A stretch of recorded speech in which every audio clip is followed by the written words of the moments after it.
Diyos ko Lord, tulungan mo kami! Kuha yan ng isa sa mga natrap sa nasunog na gusali sa Padre Rada Street, Tondo, Maynila ngayong hapon. Ang lalaki sa butas na raw ng aircon lumabas para makahingi ng tulong. Isang ginang naman ang nahirapang huminga. Kasama sila sa 6 na natrap at nasagip. Kasama rin sa mga nailigtas ang mga alagang hayop.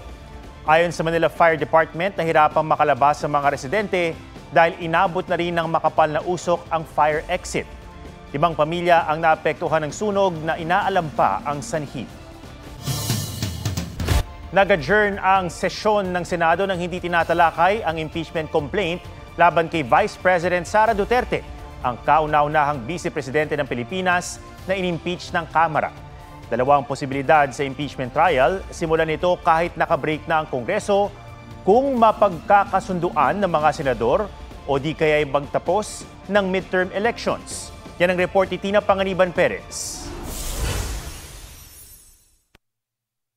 The Secretary General has certified that at least 215 members of the House of Representatives have verified and swore before him the said impeachment complaint against Vice President Sara Zimmerman Duterte. I move that the Secretary General be directed immediately to endorse the same to the Senate.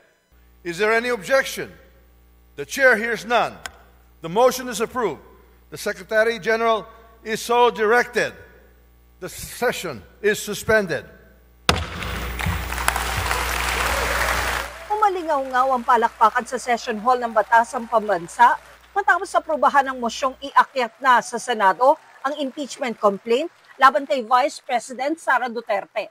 Bago nito kinumpirma ni House Secretary General Reginald Velasco na may ika-4 na impeachment complaint laban kay Duterte na inendorso ng 215 na kongresista.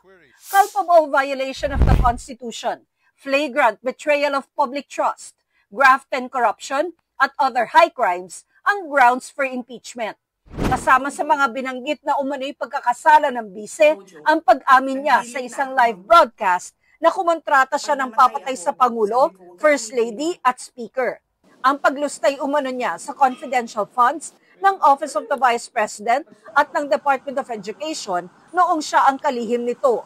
Pamimigay umano niya ng regalong pera sa ilang opisyal ng DepEd na may kinalaman sa procurement, pagkakaroon ng umano'y unexplained wealth, at hindi umano pagdedeklara ng lahat ng kanyang pera at ari-arian sa kanyang Statement of Assets, Liabilities, and Net Worth. Kasama rin sa reklamo ang umano'y pagkakadawit niya sa extrajudicial killings at umano'y paulit-ulit umano niyang pag-atake sa Administrasyong Marcos, kasama na ang paglahok sa rally na nanawagan sa Pangulong bumaba sa pwesto.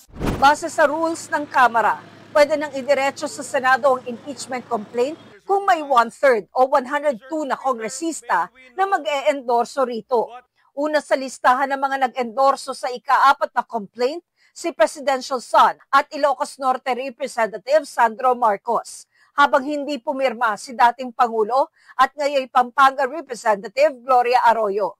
Ang 3 impeachment complaints na inihain noong Disyembre laban kay Vice President Sara Duterte ay hindi na itatransmit sa Senado, kundi sa archives na lang ng Kamara. Bagamat impeach na si Duterte, hindi siya maaalis sa pwesto dahil magkakaroon pa ng impeachment trial. Mag-aalas 5 ng hapon, dumating sa Senado si Velasco. Tinanggap ni Senate Secretary Ray Bantug ang mga dokumento at ito-turn over niya ito sa liderato ng Senado.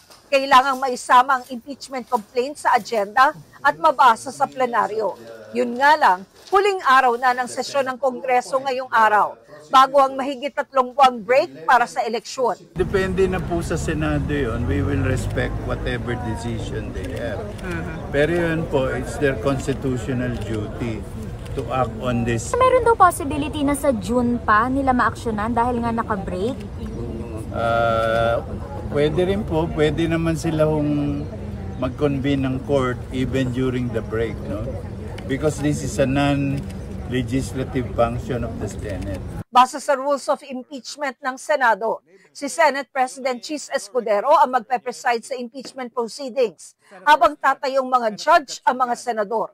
May kapangyarihan din ang impeachment court na magpatawag ng mga witness. 11 kongresista naman ang itinalagang prosecutor ng Kamara na haharap sa impeachment trial. Sinisikap ng GMA Integrated News na makuha ang panig ng bise sa pag-impeach sa kanya ng Kamara. Pero sa mensahe ng Office of the Vice President sa media, sinabing may karapatan ng bise na magdesisyon kung kailan siya sasagot. Noong Disyembre, sinabi niyang mabuti na rin at naihain ang mga impeachment complaint para masagot niya ang mga akusasyon laban sa kanya. Ang ilan din sa mga alegasyon sa impeachment complaint, dati na niyang itinanggi. Tinawag naman ni Representative Paulo Duterte na desperate at politically motivated ang anyay pagmamadali sa impeachment laban sa kanyang kapatid. Political persecution umano ang pagmamaniobra ng ilang mababatas sa pangunguna umano ni Representative Janet Garin para makakalap ng pirma at mapabilis ang wala umanong basehang impeachment case. Sagot ni Garin, malisyoso ang alegasyon ni Congressman Duterte. Sino raw ba siya para maniobrahin ang kanyang mga kasamahan? Nagkaroon daw ng isang party consultation kung saan pinag-usapan ng impeachment. Pumirma raw siya dahil sa kanyang constitutional duty. Tina Panganiban Perez, nagbabalita para sa GMA Integrated News. May panibago na namang mungkahi para mabawasan ng traffic sa EDSA. Yan ang pagpataw ng congestion fee o yung parang toll sa mga daraan dyan. Ang reaksyon ng ilang motorista sa report ni Von Aquino. Samot-saring solusyon na ang ipinatupad para maibsan ang problema sa traffic sa EDSA. Nariyan ang number coding, pagtanggal sa mga provincial bus, rehabilitation project tulad ng flyover at underpass at iba pa. Pero ang bigat na problema, nakatukod pa rin sa EDSA at hindi umaabante. Sa pakikipagpulong ng MMDA kina Pangulong Bongbong Marcos at DILG Secretary John Vic Remulla para sa 5-year Comprehensive Traffic Management Plan, isa raw sa suhestyon na yung pagpapataw ng congestion fee o parang toll sa EDSA tuwing rush hour. Katulad daw ito ng ipinapatupad ng Singapore.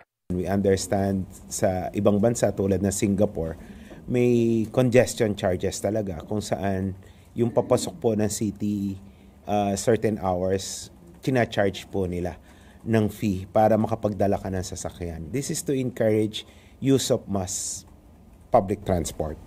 Sagot ng Pangulo, maaring hindi pa ito napapanahon. Pwede lamang yan kung may alternatibo na, kung efficient na yung mass transport natin. Tinanong namin ang ilang car owners tungkol dito. Mga 20 pesos. Yung toll fee, okay na po yun. I'm willing to pay naman kung talagang mas ikakagaan naman ng namin. Everyday travel namin, lalo na sa trabaho. Dapat huwag mo muna kasi parang ang dami po kasing matatamaan, ma'am. Tapos taas na po yung mga bilihin. Pero sabi ng Department of Transportation, pag-aaralan pa naman ito. Isa pa sa mga solusyong ipatutupad para gumaan ang biyaya sa EDSA ay ang pagtanggal sa U-turn slot sa C5 Kalayaan na papalitan ng underpass. Kinumpirma rin ng MMDA na napag-usapan din ang pagtanggal ng EDSA bus carousel at pagdaragdag ng kapasidad ng MRT. Kung maka-accommodate naman sa taas, sa tren yung mga pasahero, we don't see the need na magkaroon pa ng bus. Kasi exactly the same route nga siya. In fact, mas bentahe pa nga ang train dahil mas marami siyang stops kaysa sa bus carousel. Sa sitwasyon ko, hindi kasi malaking bahagay sa akin yung EDSA bus carousel . Ay hindi po. Mag-MRT na lang din po ako. Pero paglilinaw ng MMDA, gagawin lang ito kapag naitaas na ang kapasidad ng MRT3. Von Aquino nagbabalita para sa GMA Integrated News. Babala po, sensitibo ang inyong mapapanood, matinding sabunot at mga sapak ang inabot ng isang batang babae sa Bulacan matapos pagbintangang nagnakaw. Ang mga nanggulpi, mga kalaro niyang menor de edad din. Ang spot report mula kay Joseph Moro. Tila nawasiwas na ang batang babaeng yan sa tindi na pagkakasabunot sa kanya sa viral video na ito. Kahit patuloy na nagmamakaawa,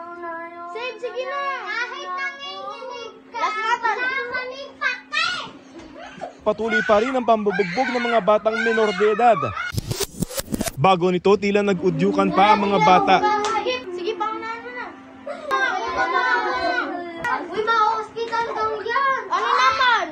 Sa ibang video na nakalap ng barangay at naisimente na sa PNP, maririnig ang isang nakatatandang babae na tila pinapaamin ang biktima. Nasaan? Ilabas mo. Labas mo na. Bago kita dalhin sa pulis, pabubugbog mo na kita sa mga bata na to.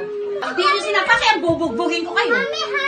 Sa Malolos, Bulacan namin natunton ang biktima sa video, maging ang mga kalaro niya ng bugbog sa kanya na ang pinakabata 6 na taon. Sa permiso ng kanilang mga magulang na nakausap namin ang biktima at ang pinakamatandang ng gulpi, pareho silang 13 anyos. Sabi ko tama na po, pero ayaw nila tigilan. Kung hindi pa dumating ang ate mo? Hindi pa ako titigilan. Nadala din po ako sa galit ko. Kaya ko po nagawa yun. Nagsimula umano ang bugbugan ng pagbintangan ng biktima na nagnakaw ng wallet ng ina ng kanyang mga kalaro. Bagay na itinanggi ng biktima sa barangay.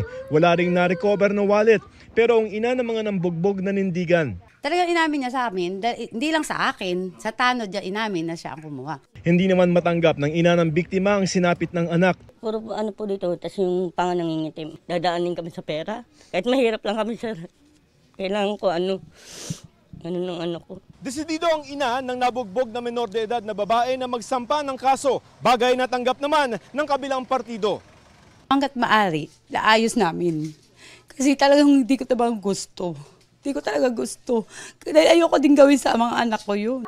Sumasailalim na raw sa counseling ng CSWD ng Malolos sa mga bata. Nag-parenting seminar na rin daw para sa mga magulang ng mga sangkot. Joseph Morong nagbabalita para sa GMA Integrated News.